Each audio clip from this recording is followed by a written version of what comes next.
कहानी एक छोटे से कस्बे के पुराने स्कूल की है, जिसे आर्य विद्या निकेतन के नाम से जाना जाता था। यह स्कूल एक विशाल इमारत थी, जो कस्बे के एक दूर दराज इलाके में स्थित थी। स्कूल की दीवारें पुरानी और जर्जर हो चुकी थीं, और चारों ओर सन्नाटा पसरा रहता था। लेकिन जिस बात ने इस स्कूल को खौफनाक बना दिया, वह था यहाँ घटित होने वाली रहस्यमय घटनाएं। आर्य विद्या निकेतन को कभी बहुत ही प्रसिद्ध स्कूल माना जाता था। यह स्कूल एक बड़े और प्रसिद्ध परिवार द्वारा चलाया जाता था। लेकिन कुछ साल पहले एक खौफनाक घटना ने पूरे कस्बे में सनसनी मचा दी। एक दिन स्कूल के प्रमुख शिक्षक श्री राघव अपनी कक्षा में पढ़ा रहे थे, और उसी समय अचानक उनके सामने एक बहुत ही अजीब घटना घटी।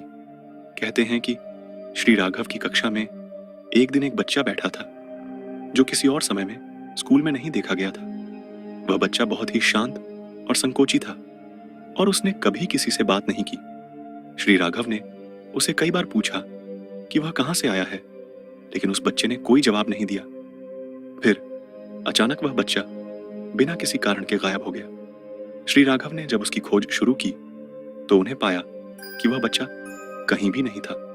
स्कूल के हर कोने में उसकी तलाश की गई, लेकिन वह बच्चा बिल्कुल भी नहीं मिला। कुछ घंटे बाद उस बच्चे का नाम और चेहरा स्कूल के रिकॉर्ड में पाया गया, लेकिन उस रिकॉर्ड में लिखा था कि वह बच्चा सालों पहले स्कूल में पढ़ते हुए एक हादसे का शिकार हो गया था। इसके बाद से स्कूल में अजीब घटनाएं घटने लगीं। कक्षा में अचानक रोशनी का बंद हो जाना, बच्चों के चीखने की आवाजें आना, और कक्षा के दरवाजों का बंद होना जैसे घटनाएं होने लगीं।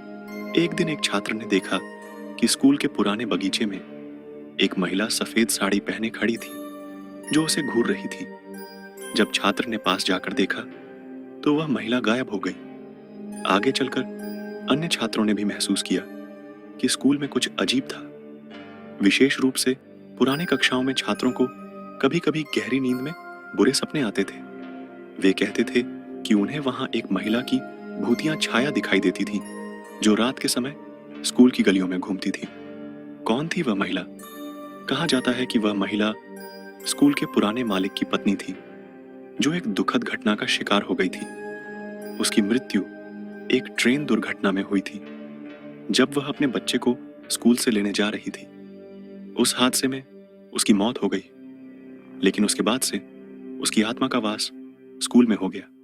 कुछ समय बाद इस भूतिया घटनाओं की खबर पूरी कस्बे में फैल गई।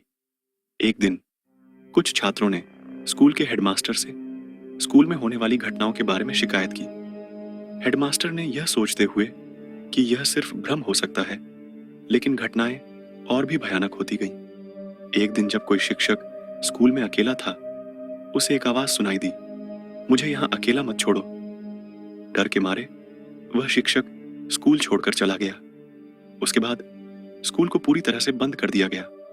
आज भी आर्य विद्या निकेतन स्कूल खड़ा है, लेकिन अब वहां कोई नहीं जाता। जगह जगह पुराने कागज बिखरे हुए हैं, और दरवाजे जंग लग गए हैं। कहानियां सुनाई देती हैं कि इस स्कूल की दीवारों में अब भी उस महिला की आत्मा का वास है।